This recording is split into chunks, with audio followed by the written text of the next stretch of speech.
In a lively little town, filled with curious minds, there lived a teacher everyone adored, Professor Grace.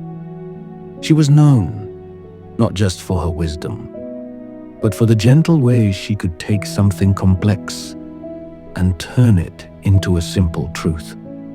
One bright morning, she walked into her classroom with a smile, and in her hand, she held a smooth, fist-sized stone.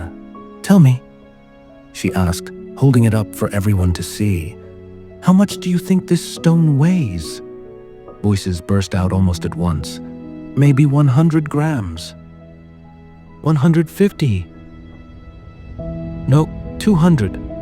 Professor Grace chuckled softly. "Good guesses, all of you.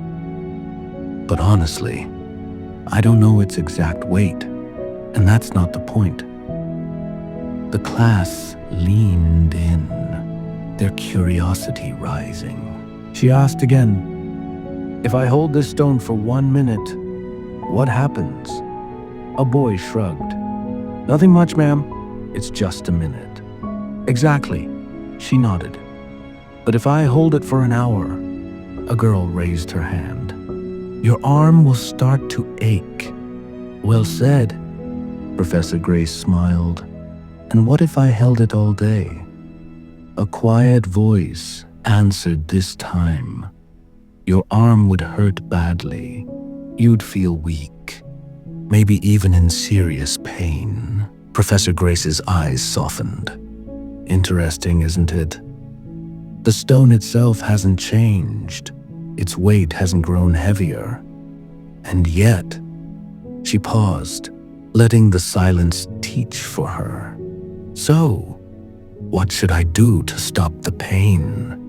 A student called out. "Put the stone down, ma'am." Her eyes lit up.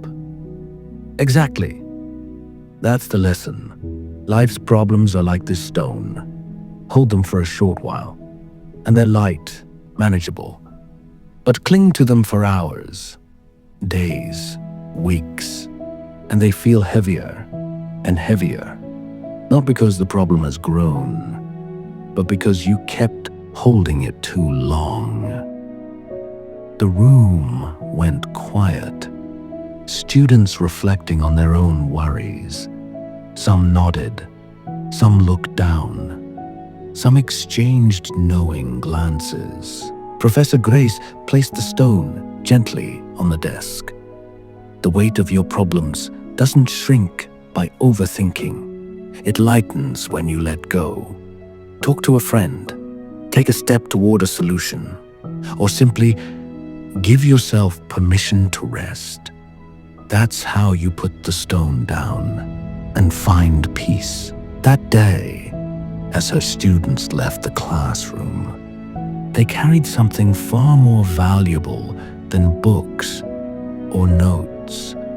They carried a truth that some burdens feel heavy only because we choose to hold them too long.